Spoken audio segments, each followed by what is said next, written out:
Guys, wow, charot. And then, nandito tayo ngayon sa Arabic House with Teacher Ann and Teacher Cher. Kasi gusto daw nila matry ang Arabic food. Yes, authentic ba, teach? Authentic daw. Yes. So, napanood ko kasi to kay yung TikToker na nakalimutan ko yung pangalan. Basta yun, siya, sikat siya. Ayan. So, yun, ang ganda ng review niya dito. So, kaya, napapunta rin kami dito. Ito, try na rin namin. Mamaya ulit. Yun lang. Mamaya ulit. Guys, ayan, ready to eat na kami. Yay!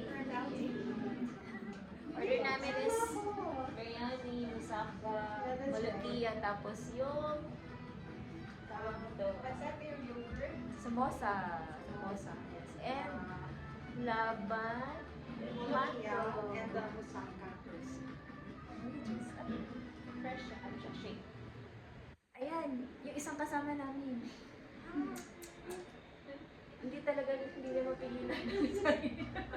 Kanina pa siya. I'm not gonna eat, I'll just wear things. Sige, sige. Kain na po kami. Try na namin. Palusutin mo dyan sa palusutin dyan. Yay! Let's eat, guys. Ay, ano ka pa na?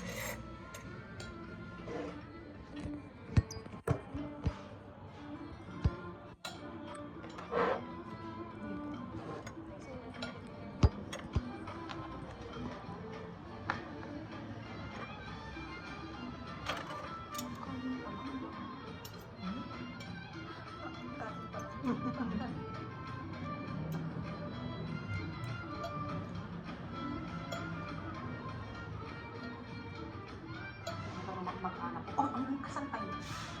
Sana kung nag-dress tayo, man. Saya. Ay, wala pa yung bowl natin, ano?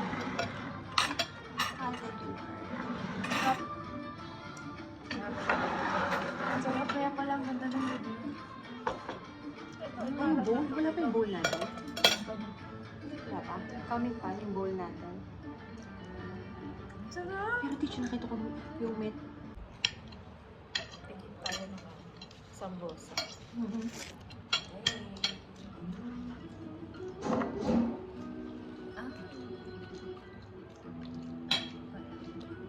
Akala ko na cheese. Tissue pa kasi.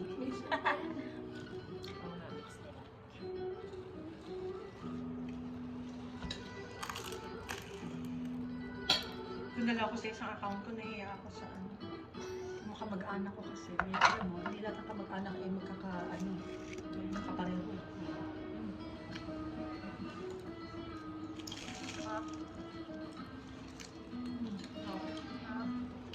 Ano ba sawa nito? Wala siya, as in. Gusto mo yan?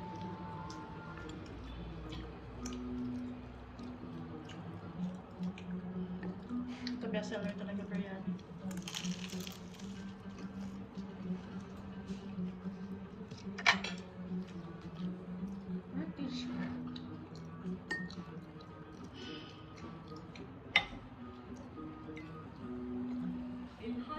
Appetizer nila to?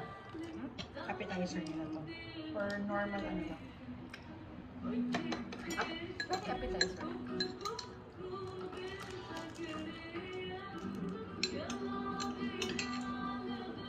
Hindi masyadong type.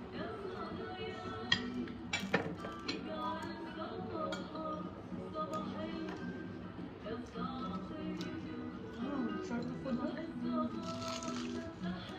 Alam mo, authentic na. Sabi kasi teacher kasi authentic eh. Tapos nakakain na rin ako ng biryani pero ito yung iba yung lasa niya.